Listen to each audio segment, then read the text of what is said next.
Let me ask you something. What if I told you that the country you live in or the country you grew up hearing about is sitting on an advantage so significant, so structural, so deeply embedded into the geography and economics of the modern world that the numbers attached to it are almost impossible to believe? Not oil, not tourism, not even technology, something bigger than all three combined. And the most extraordinary part? Most Malaysians have no idea it exists. I am going to show you exactly what it is. I am going to put the numbers in front of you. And by the time this video is done, I promise you, the way you see this country will never be the same again. Stay with me, because the full picture only makes sense when you see all of it together. Here is what most people think when they think about Malaysia. Decent economy, nice food, somewhere between Singapore and Indonesia. Not quite rich enough to be taken seriously. Not quite large enough to be feared. A country that shows up in travel blogs and occasionally in business news but never quite dominates a conversation. That perception is not just wrong. It is costing Malaysia and Malaysians something enormous. Because while the world has been looking elsewhere, Malaysia has been quietly accumulating one of the most powerful geographic, economic, and strategic positions of any country its size anywhere on the planet. And it starts with water. Before we go further, if you are new to this channel, welcome. This is where we go beyond the surface, beyond the headlines, beyond what everyone already knows. We look at the data, the geography, the demographics, and the real forces shaping countries that the world is either sleeping on or completely misreading. If that is the kind of content that changes how you think, subscribe right now. Hit the bell so you never miss a video. And drop a comment below saying I subscribed. I personally read every single one, and I will welcome you to this community myself. Now, let us talk about what Malaysia is actually sitting on. Every single day, approximately 40% of all global trade passes through one stretch of water. Not the Suez Canal, not the Panama Canal, the Strait of Malacca, a narrow channel of water at its thinnest point just 2.8 kilometers wide, running between the Malay Peninsula and the island of Sumatra. Through the channel flows oil from the Middle East heading to China, Japan, and South Korea. Electronics from China heading to Europe. Consumer goods heading everywhere. Raw materials heading anywhere that needs them.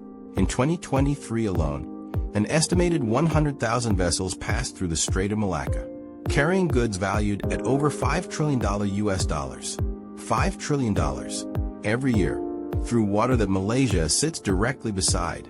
Port Klang, Malaysia's primary port, is the 12th busiest container port in the entire world. It handles over 14 million 20-foot equivalent units every single year. To put that in context, the entire GDP of Malaysia is approximately $430 billion US. The trade flowing past its doorstep is more than 10 times that figure annually. Malaysia does not just live near one of the most important shipping lanes in history. Malaysia is the shipping lane, and that is just the beginning.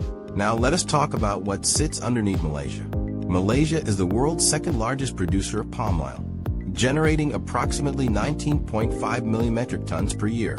Palm oil is in 50% of all packaged products sold in supermarkets globally, from shampoo to chocolate to instant noodles. Malaysia holds proven petroleum reserves of approximately 3.6 billion barrels of oil. It produces around 550,000 barrels per day.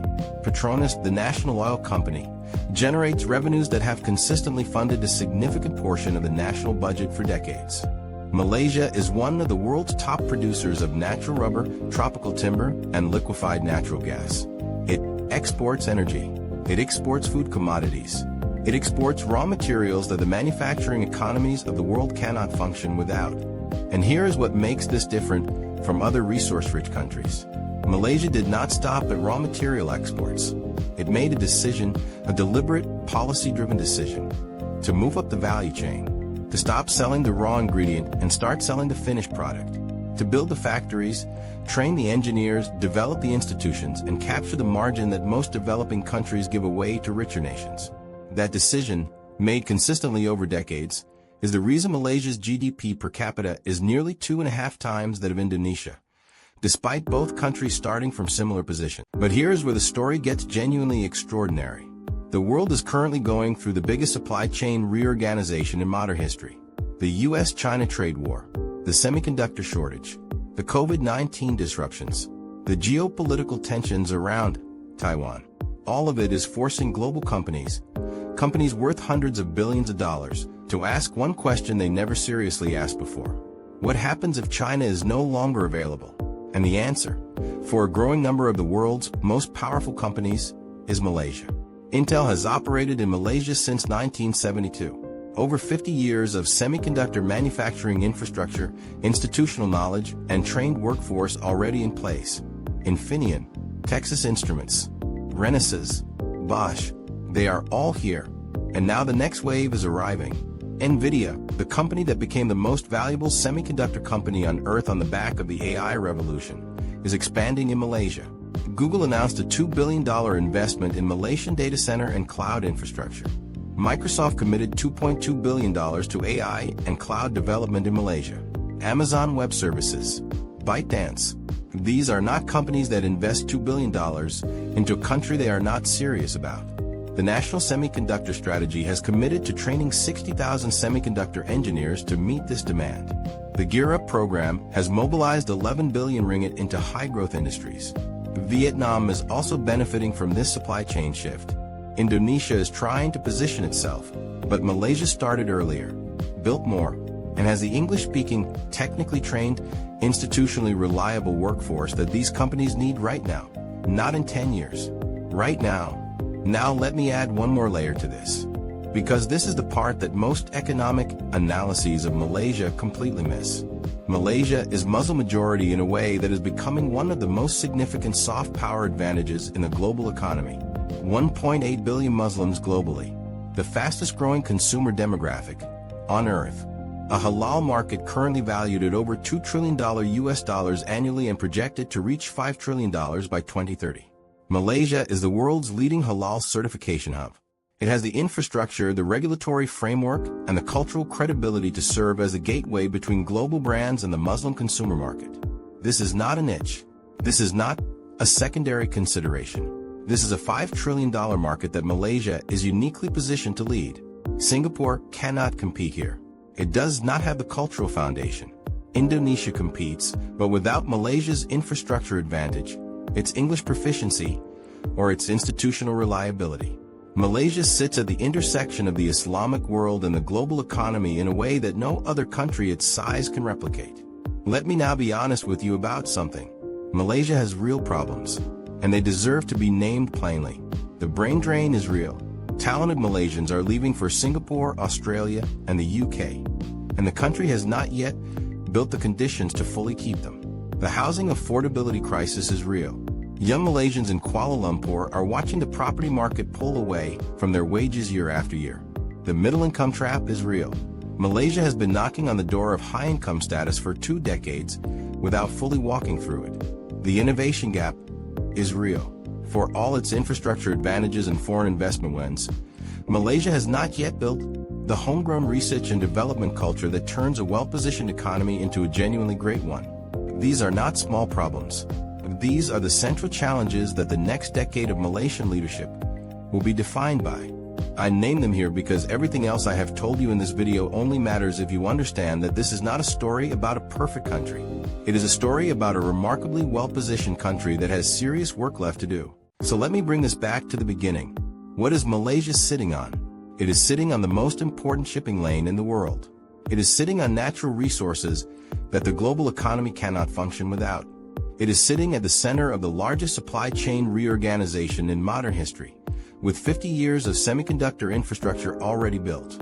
It is sitting at the gateway of a $5 trillion halal market that is only going to grow.